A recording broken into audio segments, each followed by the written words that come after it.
Hello అండి, welcome to tasty house. ఈరోజు మన ఛానల్లో క్యారెట్ బీట్రూట్తోని మంచి జ్యూస్ చేసి చూపించానండి. ఇవి బోల్డెన్ పోషకాలు మినరల్స్ ఉంటాయి అన్నమాట. డైట్ ఫాలో అయ్యే వాళ్ళకి కూడా ఇది మంచి హెల్త్ డ్రింక్ అనమాట. అలాగే స్కిన్ గ్లోయింగ్ కూడా మంచిగా ఉపయోగపడుతుంది.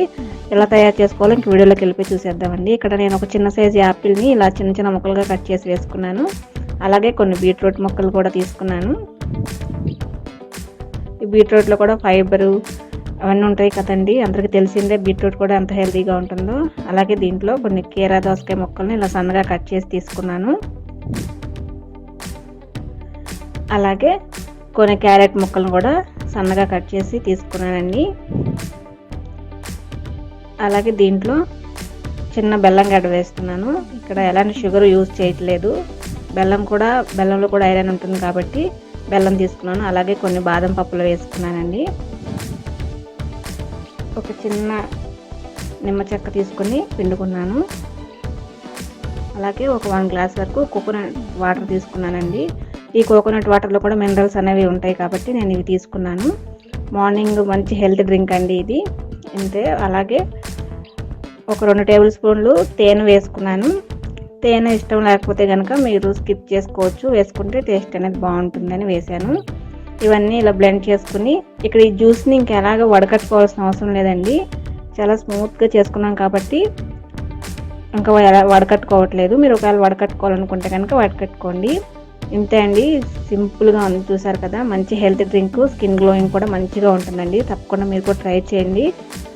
మీకు ఈ రెసిపీ ఎలా అనిపించిందో కామెంట్ సెక్షన్లో కామెంట్ చేయండి. మన ఛానల్ కొత్తగా చూస్తే సబ్స్క్రైబ్ చేసుకోండి. Thanks for watching. హలో అండి, వెల్కమ్ టు టేస్టీ హౌస్. ఈరోజు మన ఛానల్లో అరిసెలు చేసి చూపించానండి. ఫస్ట్ టైం ట్రై చేసే వాళ్ళకి కూడా చాలా ఈజీ ప్రాసెస్లో చేసి చూపించాను. తప్పకుండా మీరు కూడా ట్రై చేయండి. టేస్ట్ కూడా చాలా చాలా బాగుంది. అరిసెలు కూడా గట్టిగా కాకుండా చాలా మెత్తగా వస్తాయి అన్నమాట. నేను చూపించే ప్రాసెస్ మీరు ట్రై చేస్తే అందరికీ నచ్చుతుందండి. సంక్రాంతి స్పెషల్ అనమాట. ఇంకెలా తయారు చేసుకోవాలో వీడియోలోకి వెళ్ళి చూసేద్దామండి. ఇక్కడ 1 కేజీ వరకు నేను స్టోర్ బియ్యం తీసుకున్నానండి. ఇవి ఒక నైట్ అంతా నానబెట్టుకోవాలి. 12 గంటల పైన నానబెట్టుకోవాలండి. ఇలా నానబెట్టుకున్న తర్వాత నేనైతే మిల్లుకి ఇచ్చి మరపట్టించాను. ఇప్పుడు ఈ పిండి తడిగా ఉండగానే ఇలా జల్లించుకోవాలండి. పిండి జల్లెడలో వేసుకుని జల్లించుకోవాలి. పైన ఏమైనా గడ్డలు ఉన్నా సరే మొత్తం చూసారు కదా వేరైపోతాయి అన్నమాట. తడిపిండి అనేది ఫ్యాన్ వేసుకుని అలా చేయొద్దండి. పిండి ఆరిపోతే కనుక మళ్ళీ అరిసెలు మనకు సరిగ్గా రావు.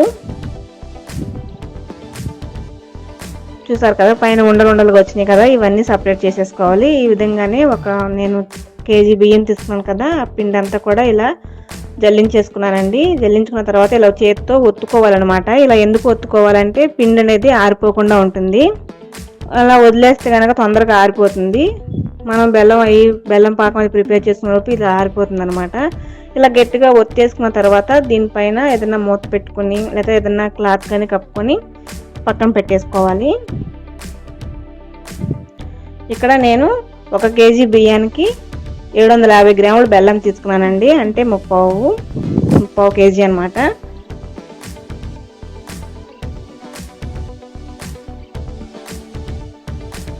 ఈ బెల్లం అంతా కూడా ఇలా సన్నగా ముక్కలుగా తురుముకున్నా పర్వాలేదు, ఇలా అయినా సరే.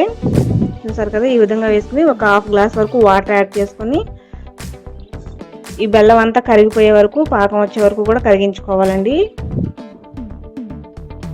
బెల్లం కరగడం స్టార్ట్ అయిపోయిన తర్వాత, బెల్లం అంతా కరిగిపోయిన తర్వాత ఏదైనా స్టైనర్లోకి వడకట్టుకోవాలండి. ఎందుకంటే ఇలా బెల్లంలో ఉండే నలకలు ఏమైనా ఉన్నా సరే మొత్తం వచ్చేస్తాయి కదా, అందుకని నేనైతే ఇలా స్టైనర్లో వడపోసుకుంటున్నాను. ఏదైనా క్లాత్లో అయినా సరే వడపోసుకోవచ్చు. చూసారా బెల్లంలో ఎన్ని నలకలు ఉన్నాయో, మొత్తం సపరేట్ అయిపోతాయి అన్నమాట ఇలా చేసుకోవడం వల్ల. ఇప్పుడు ఇదే బెల్లం పాకాన్ని అదే గిన్నెలో వేసుకుని పాకం వచ్చే వరకు కూడా మరిగించుకోవాలండి.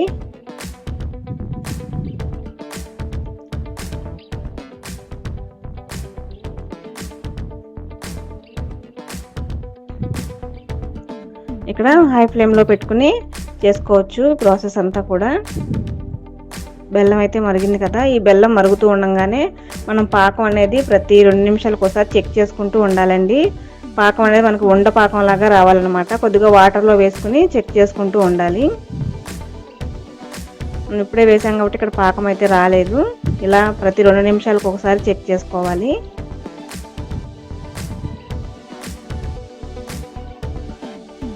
ఒక 10 నిమిషాలు పావుగంట తర్వాత నాకైతే ఇలా వచ్చిందండి.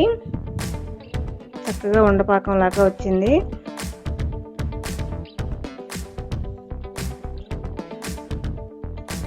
ఇక్కడ నేను వీడియోలో చూపిస్తున్నాను చూడండి, ఇలా రావాలి.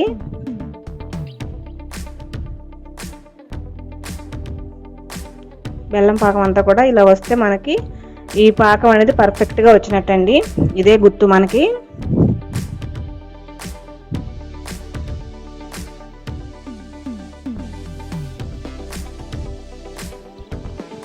అంతే, చూసారు కదా చక్కగా ఉండలాగా అయిపోయింది, బాల్ లాగా అవుతుంది పాకం అనేది. చూసారు కదా,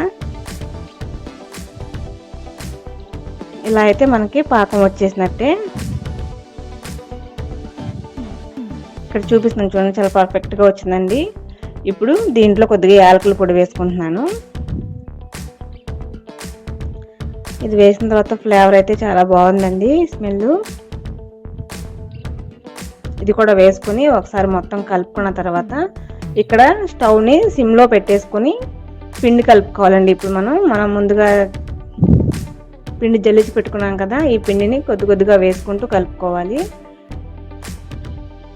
మరి ఒక చోటే వేసుకోవద్దండి, తిప్పుకునేటప్పుడు ఇబ్బంది పడిపోతారు.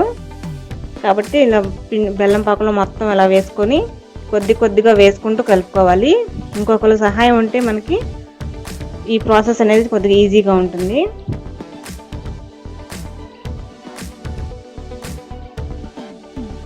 ఇలా కొద్దిగా వేసుకుంటూ బెల్లం కలుపుకోవాలి. ఎక్కడ ఉండలు లేకుండా కలుపుకోవాలండి. చూసారు కదా, మనకి ప్రిపేర్ అయిపోయింది. ఇలా ఇప్పుడు నేను వీడియోలో చూపిస్తున్నాను చూసారు కదా, ఈ కంటెస్టెన్సీలో ఉంటే మనకి చక్కగా వచ్చినట్టే అండి. మనకి అరిసెలు సలివిడి అనేది చాలా చక్కగా వచ్చిందనమాట. ఇప్పుడు ఇది పక్కన పెట్టేసుకొని దీంట్లో కొద్దిగా నెయ్యి వేసుకుంటున్నానండి. నేను ఒక 4-5 టేబుల్ స్పూన్లు నెయ్యి ఇష్టం లేకపోతే స్కిప్ చేసుకోవచ్చు. నెయ్యి వేసుకుంటే ఫ్లేవర్ బాగుంటుంది.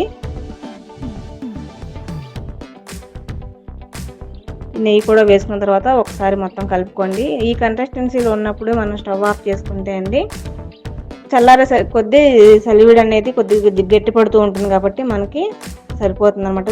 బాగా వస్తాయి అరిసెలు కూడా. ఈ అరిసెలు చేసేటప్పుడు 2-3 ఉంటే పని మనకి చాలా ఈజీగా ఉంటుందండి.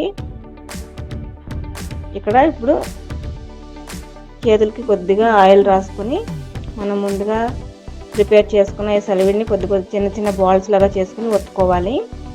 ఏదన్నా పాల కవర్ కానీ నూనె ప్యాకెట్ కవర్ కానీ కట్ చేసుకొని మనకి ఎంత సైజు కావాలో అంత సైజులో చేసుకొని నూనెలో వేసేసుకోవటమే అండి.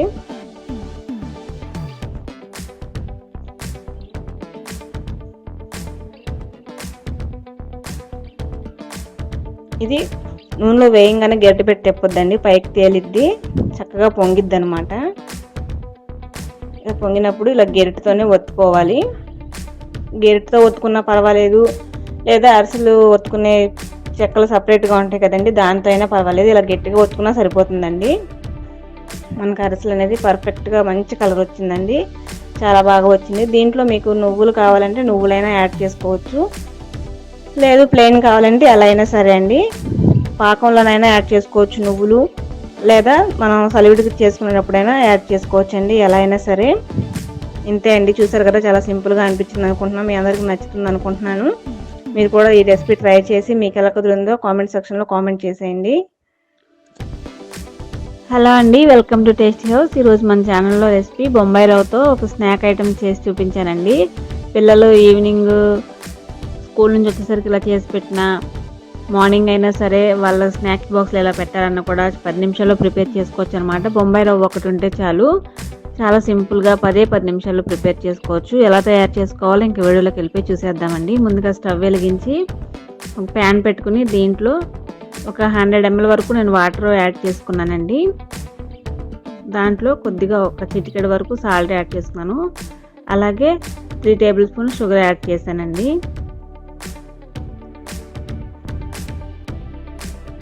ఇప్పుడు ఈ షుగరు ఈ సాల్ట్ కూడా మొత్తం కరిగిపోయి వాటర్ అంతా బాగా మరుగుతున్న సమయంలో ఇక్కడ నేను ఒక 50 గ్రామ్స్ వరకు బొంబాయి రవ్వ తీసుకున్నానండి.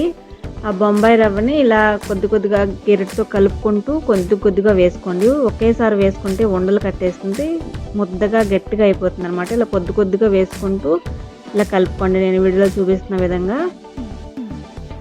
ఫ్లేమ్ని ఇక్కడ లో ఫ్లేమ్లో పెట్టుకోండి. కంప్లీట్గా సిమ్లో పెట్టుకొని ఈ ప్రాసెస్ అంతా చేసుకోవాలి. చూసారు కదా, ఒక 10 నిమిషాలు ఉడికిన తర్వాత కన్సిస్టెన్సీ అనేది ఇలా మారుతుందండి.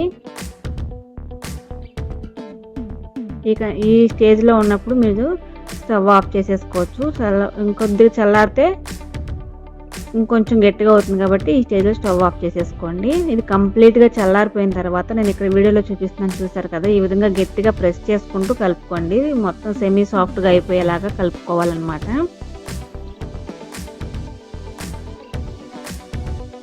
చూపిస్తున్నాను చూడండి మీకు. గట్టిగా ఎంతసేపు అంటే ఒక 3 నుంచి 5 నిమిషాల వరకు కూడా ఇలా గట్టిగా ప్రెస్ చేసుకుంటూ కలుపుకుంటే పిండి మొత్తం ఇలా సెమీ సాఫ్ట్గా అయిపోతుంది. ఇప్పుడు చేతులకి కొద్దిగా ఆయిల్ అప్లై చేసుకొని ఇవి చిన్న బాల్స్ లాగా చేసుకొని, మీకు బాల్స్లా కావాలంటే బాల్స్లో అయినా వేయించుకోవచ్చు, లేదా చిన్న అప్పాలలాగా చేసుకోవాలన్నా సరే ఎలా అయినా చేసుకుని వేయించుకోవచ్చు అండి. నేను ఇక్కడైతే చిన్న అప్పాలలాగా చేసుకుని చూపిస్తున్నాను చూడండి.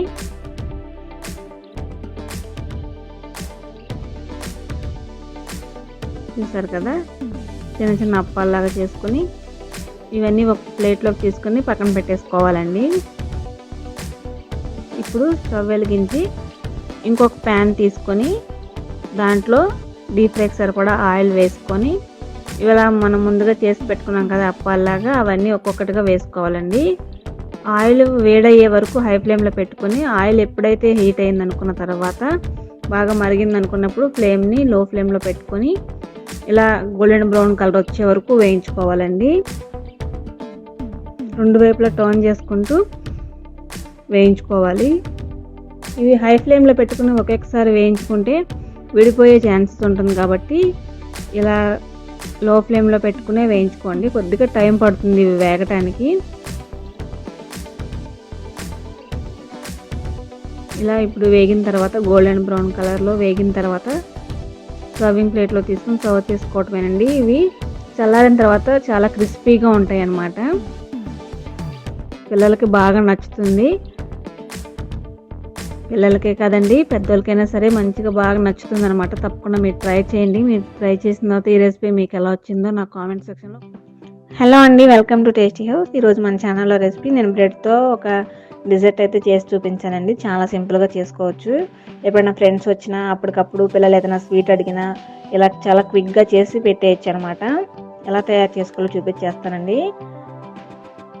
ఇంక వీడియోలోకి వెళ్ళిపోయి ఇక్కడ ముందుగా ఒక 1/2 లీటర్ వరకు నేను పాలు యాడ్ చేసుకున్నానండి. ఒక గిన్నె తీసుకొని ఆ పాలు మరిగించే వరకు సిమ్లో పెట్టుకొని అది పక్కన పెట్టేసుకోండి. ఇప్పుడు ఒక 2 టేబుల్ స్పూన్ల కస్టర్డ్ పౌడర్ని ఇలా చల్లని మిల్క్ వేసుకొని కలుపుకోవాలండి. ఇక్కడ లంప్స్ ఏమీ లేకుండా. ఈ కస్టర్డ్ పౌడర్ అంతా కూడా ఇలా ఉండలు లేకుండా కలుపుకున్న తర్వాత మనం ముందుగా మరిగించుకున్న ఈ పాలల్లో యాడ్ చేసుకోవాలండి. ఈ పాలు కనుక మీకు ఏదైనా ఇక్కడ థిక్గా అయిపోయింది అనుకుంటే కనుక కొంచెం పాలైనా యాడ్ చేసుకోవచ్చు, కొద్దిగా వాటర్ అయినా యాడ్ చేసుకుని ఇలా నేను వీడియోలో చూపిస్తున్నాను చూడండి కన్సిస్టెన్సీ అనేది అలా వస్తే సరిపోతుందండి. అలాగే ఇప్పుడు దీంట్లో ఒక 2 టేబుల్ స్పూన్ వరకు షుగర్ యాడ్ చేసుకోండి. ఇది స్వీట్గానే ఉంటుంది కాబట్టి నేను ఎక్కువ షుగర్ యాడ్ చేసుకోవట్లేదు. మీకు స్వీట్నెస్ ఇంకా ఎక్కువ కావాలనుకుంటే కనుక ఇంకొంచెం షుగర్ యాడ్ చేసుకోండి. ఇప్పుడు నేను వీడియోలో చూపిస్తున్నాను చూసారా, ఈ కన్సిస్టెన్సీ ఉంటే సరిపోతుందండి. ఇలా ఉంటే ఇంకా పలుచగా ఉన్నా మీ ఇష్టం. ఇక్కడ ఒక బ్రెడ్ స్లైస్ని తీసేసుకుని ఇలా ముక్కలుగా చుట్టూ ఉన్న బ్రౌన్ అంతా కట్ చేసుకుని ఇలా నేను వీడియోలో చూపిస్తున్న విధంగా ఇలా కట్ చేసుకోవాలండి. ఇక్కడ ఈ షేప్లో కట్ చేసుకోవాలి. ఇప్పుడు వేరొక గిన్నెలో 50 ml పాలు తీసుకుని దాంట్లో ఒక 2 టేబుల్ స్పూన్ల వరకు షుగర్ యాడ్ చేసుకుని ఈ గిన్నె పక్కన పెట్టేసుకోవాలండి. ఇప్పుడు మరొక గిన్నెలో ఇంకొక 50 ml పాలు తీసుకొని ఒక 100 గ్రామ్స్ వరకు కూడా మిల్క్ పౌడర్ యాడ్ చేసుకోవాలండి. అలాగే 2 టేబుల్ స్పూన్ షుగర్ కూడా యాడ్ చేసుకొని ఇది కొద్దిగా థిక్గా అయ్యే వరకు కలుపుకోవాలండి. ఇక్కడ నేను చూపిస్తున్నాను చూసారా వీడియోలో, ఇలా ఉన్నా పర్వాలేదు. నేను కొంచెం పల్చగా చేసుకున్నాను. మీకు ఇంకొంచెం థిక్నెస్ కావాలంటే ఇంకొంచెం మిల్క్ పౌడర్ యాడ్ చేసుకోవచ్చు, లేదా దాంట్లో మేగడైనా సరే చేసుకుని ఇలా నేను వీడియోలో చూపించిన విధంగా ఇలా పాలలో సోప్ చేసుకుని ఇలా ఒక సర్వింగ్ ప్లేట్లోకి తీసుకుని సర్వ్ చేసేసుకుని, మనం ముందుగా కస్టర్డ్ని ప్రిపేర్ చేసుకున్నాం కదా, అదంతా కూడా ఇలా వేసేసుకోవాలండి. ఇది ఒక హాఫ్ అన్ అవర్ కానీ ఒక 1 అవర్ కానీ ఫ్రిడ్జ్లో పెట్టి తీసుకుంటే కూల్గా చాలా చల్లగా ఐస్ క్రీమ్ లాగా బాగుంటుందండి. తప్పకుండా ట్రై చేయండి. ఇంతే అండి, స్వీట్ చక్కగా ప్రిపేర్ అయిపోయింది చూసారు కదా. మీరు కూడా తప్పకుండా ట్రై చేసి మీకు ఈ రెసిపీ ఎలా కుదిరిందో నా కామెంట్ సెక్షన్లో కామెంట్ చేసేయండి. వీడియో నచ్చితే మీ ఫ్రెండ్స్కి రిలేటివ్స్కి షేర్ చేయండి. మన ఛానల్ ఏమైనా ఫస్ట్ టైం చూస్తున్న వాళ్ళు ఉంటే తప్పకుండా సబ్స్క్రైబ్ చేసుకోండి. థ్యాంక్స్ ఫర్ వాచింగ్ అండి.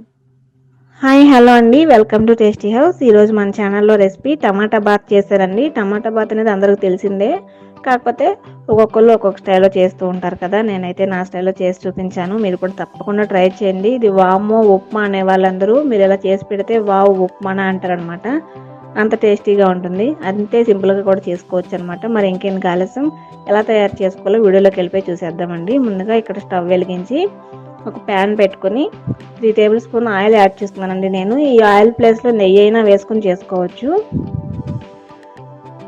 నేనైతే ఆయిల్ యాడ్ చేసి చూపిస్తున్నాను. ఈ ఆయిల్ కొద్దిగా హీట్ అయిన తర్వాత కొన్ని జీడిపప్పు పలుకులు వేసుకుని కొద్దిగా కలర్ చేంజ్ అయ్యే వరకు దోరగా వేయించుకోవాలి. వేగిన తర్వాత వేరే ప్లేట్లోకి ట్రాన్స్ఫర్ చేసేసుకోవాలి. ఇప్పుడు అదే ఆయిల్లో నేను కొద్దిగా తాలింపు గింజలు వేసుకుంటున్నానండి. పచ్చిశనగపప్పు, ఆవాలు, మినపప్పు ఇవన్నీ యాడ్ చేసుకున్నాను. ఇవి కూడా మీడియం ఫ్లేమ్లో పెట్టుకుని వేగనివ్వండి. హై ఫ్లేమ్లో పెట్టుకుంటే తాలింపు అనేది మాడిపోయి తర్వాత ఈ టమాటా బాత్ అంతా కూడా చేదైపోతుంది. కాబట్టి లో ఫ్లేమ్లోనే పెట్టుకుని వేయించుకోండి. ఇది ఎక్కువ టైం కూడా పట్టదు. ఈ పోపు దినుసులు వేగడానికి ఒక 2 నిమిషాల్లోనే వేగిపోతాయి. చూసారు కదా, ఇలా వేగిన తర్వాత ఇలా సన్నగా కట్ చేసుకున్న ఆనియన్స్ కొన్ని వేసుకోవాలి. అలాగే సన్నగా కట్ చేసుకున్న పచ్చిమిర్చి కొద్దిగా యాడ్ చేసుకోవాలి. అలాగే కొద్దిగా కరివేపాకు, సన్నగా తురుముకున్న ఇదిగా అల్లం ముక్కలు, సన్నగా కట్ చేసుకున్న కొత్తిమీర కొద్దిగా యాడ్ చేసుకోవాలండి. ఇవన్నీ కూడా కొద్దిగా దోరగా వేయించుకోవాలన్నమాట. ఉల్లిపాయ అనేది కొద్దిగా కలర్ మారే వరకు వేయించుకుంటే సరిపోతుందండి. మరి ఎక్కువ వేగినా సరే చేదైపోతుంది, కాబట్టి అడ్జస్ట్ చేసుకుని వేయించుకోవాలి చూసుకుంటూ. ఇప్పుడు ఈ ఉల్లిపాయలు కొద్దిగా వేగిన తర్వాత మనం ముందుగా కట్ చేసి పెట్టుకుని టమాటా ముక్కలు యాడ్ చేసుకోవాలండి. టమాటా ముక్కలు కూడా చాలా త్వరగానే మగ్గిపోతాయి, ఎందుకంటే సన్నగానే కట్ చేసుకున్నాం కాబట్టి ఎక్కువ టైం అయితే ఏం పట్టదు. ఫ్లేమ్ని హై ఫ్లేమ్ టు మీడియం ఫ్లేమ్లో అడ్జస్ట్ చేసుకుంటూ దోరగా వేయించుకోవాలి ఇవి. ఈ టమాటా ముక్కలు మీకు త్వరగా మగ్గాలనుకుంటే కనుక దీంట్లోనే మీరు ఉప్పు వేసేయండి, చాలా త్వరగా మగ్గిపోతాయి. ఇక్కడ రుచికి సరిపడా సాల్ట్ యాడ్ చేసుకోండి మీరు. నేనైతే ఒక 1 టేబుల్ స్పూన్ వరకు యాడ్ చేసుకున్నాను. ఈ టమాటా ముక్కల్లో ఇప్పుడు ఒక 1 గ్లాస్ వరకు వాటర్ యాడ్ చేసుకోవాలండి.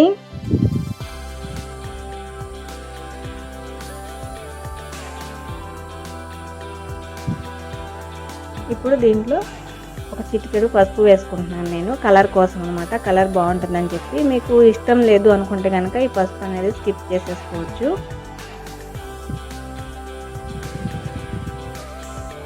ఇప్పుడు వాటర్ కొద్దిగా మరిగిన తర్వాత నేను ఇక్కడ 50 గ్రామ్స్ అయితే తీసుకున్నానండి. బొంబాయి రవ్వ, సూజీ రవ్వ అంటారు కదా, అది ఒక 50 గ్రామ్స్ వరకు తీసుకున్నాను.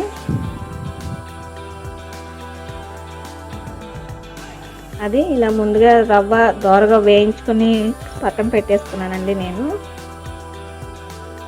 మీరు రవ్వ వేపుకున్నా పర్వాలేదు, వేపుకోకపోయినా పర్వాలేదండి. ఇలా కొద్దిగా వేసుకుంటూ తిప్పుకుంటూ వేసుకుంటూ ఉంటే మనకి ఈ రవ్వ అనేది ఉండలు కట్టకుండా ఉంటుంది. ఒకేసారి వేసుకుంటే ఉండలు కట్టే అవకాశం ఉంటుంది, కాబట్టి ఇలా కొద్దిగా గెరిటితో ఈ వాటర్ అంతా కలుపుకుంటూ వేసుకుంటే కనుక అస్సలు ఉండకట్టదండి. రవ్వ వేపుకోకపోయినా పర్వాలేదు. అప్పుడు ఇలా 2 నిమిషాలు ఉడికిన తర్వాత నాకైతే ఈ కన్సిస్టెన్సీలో వచ్చింది.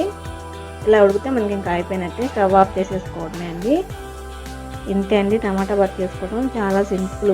చూసారు కదా, మీరైతే ఎలా చేస్తారో అది కూడా నాకు కామెంట్ సెక్షన్లో కామెంట్ చేయండి. అలాగే వీడియో నచ్చితే మీ ఫ్రెండ్స్ రిలేటివ్స్కి షేర్ చేయండి. అలాగే మన ఛానల్ ఎవరైనా ఫస్ట్ టైం చూస్తున్న వాళ్ళు ఎవరైనా ఉన్నట్లయితే సబ్స్క్రైబ్ చేసుకోవడం అస్సలు మర్చిపోవద్దు. అలాగే దాని పక్కన ఉన్న బెల్ ఐకాన్ ప్రెస్ చేస్తే మేము చేసే ప్రతి వీడియో కూడా మీకు నోటిఫికేషన్ వచ్చేస్తుంది. మరి ఇంకేం కలిసి సబ్స్క్రైబ్ చేసేయండి. Thanks for watching.